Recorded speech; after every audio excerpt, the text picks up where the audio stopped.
This is the Ridstar Q20.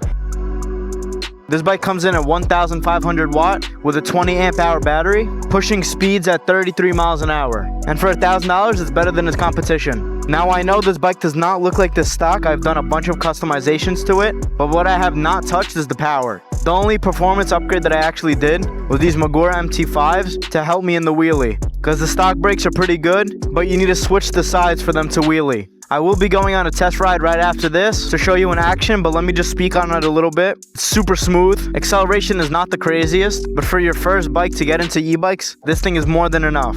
It goes 33 miles per hour, and trust me, for someone first getting on an e-bike, it's pretty quick. Now I do have an e-Ride 3.0, and I do understand what speed is on a bike, but you have to understand, for $1,000, the power is more than adequate. I did convert this chain to a single speed just to have less clutter, but overall it rides just like stock.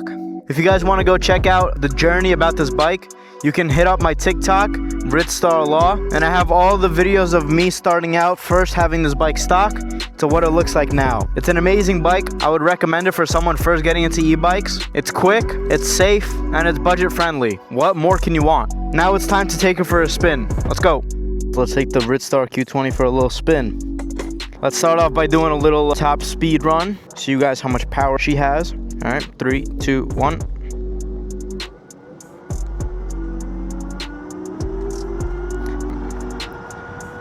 For your first bike, this thing is more than enough. So I'm full throttling it right now. What are we at, 30? Yeah, we're doing 33 right now, and that's as fast as she goes. At 33, you're cruising, you know? It's a nice speed to be at. For your first bike, you definitely don't want to be going faster than this, I'll be honest with you. All right, there is a little hill, so we're gonna see how it does on the hill. It's not losing too much speed, and it's a pretty steep one right here. Yeah, we're losing a little bit, but it's getting up there. I didn't do any modifications to the battery, nor to the motor, to the controller. Everything is fully stock other than cosmetic stuff. So what you see is what you get. Yeah, it's a nice little cruiser bike. I would definitely recommend doing a suspension upgrade because the stock one is not too good. Right now I have the Rijitsu Air forks on. I have a D&M Air rear shock, which honestly doesn't do too much. Mostly what it does is lift up the seat a little bit, so it's a little higher riding position. But yeah, this bike handles not too bad. For $1,000, you can't complain. I'll be honest. $1,000, this is what you get. This is the best you're gonna do. Of course, I upgraded a bunch. I did new brakes, front and rear, which I'll be honest, the stock brakes that come with it are not too bad. It's just if you want to wheelie, the brakes have to be switched. The right brake is your rear brake. You can't be throttling and braking at the same time. The road tires that I added definitely help a lot. It comes with like little knobby dirt tires. They're not knobby, but enough to not be smooth on the street. What else cool did I upgrade? I did a full throttle upgrade, which this is probably the best upgrade you're gonna do on this bike. I personally don't like half twist because my thumb is always rubbing against grip.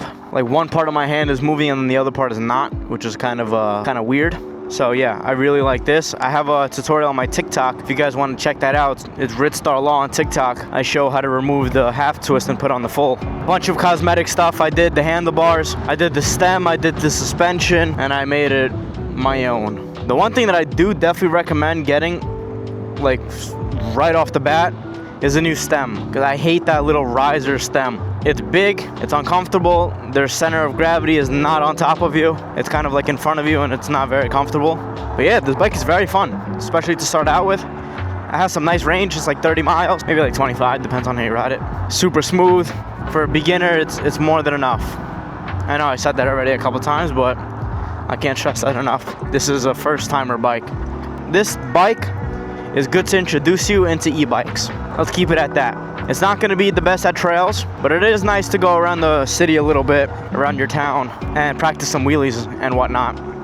See, it's struggling a little up this hill. It's a little steeper than the last one, but it's getting up there without pedaling. I don't pedal at all. I don't know if you can see, but I don't have one pedal stroke in this whole ride that I'm doing. I used to wheelie this thing very nicely. Of course, now I gotten used to the e-Ride Pro power, so lifting it up, it's kind of hard. But yeah, super nice ride. Handles not too bad. What I don't like about the handling is kind of pushes you to one side a little bit. I'll show you what I mean by that. See, like I'm taking this little turn, but the bike kind of wants to go in for me. The wheel doesn't want to stay straight because the center of gravity is a little too high. but it's okay. It's a $1,000 bike. $1,000 e-bike. Let me just add that. I thank this bike for starting up my social media. Without it, I probably wouldn't be where I'm at right now. Not like I'm at a crazy level, but I definitely wouldn't have started social media. So I thank this bike.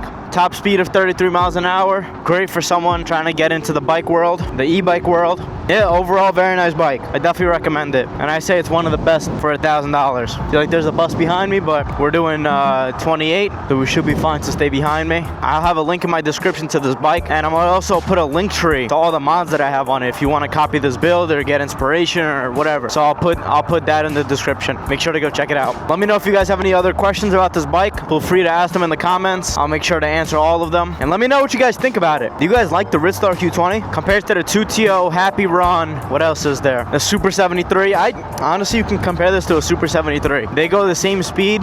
Maybe the acceleration and the quality is better on the Super, but it's also triple the price. For a Super 73 price, you can get a Talaria XXX, and it's gonna perform a lot better. So do what you will with your money. But I think the Ridstar Q20 is the best bike under $1,000. Let me know if you disagree. And yeah, I hope you guys enjoy this video. I'll see you guys in the next one. Peace.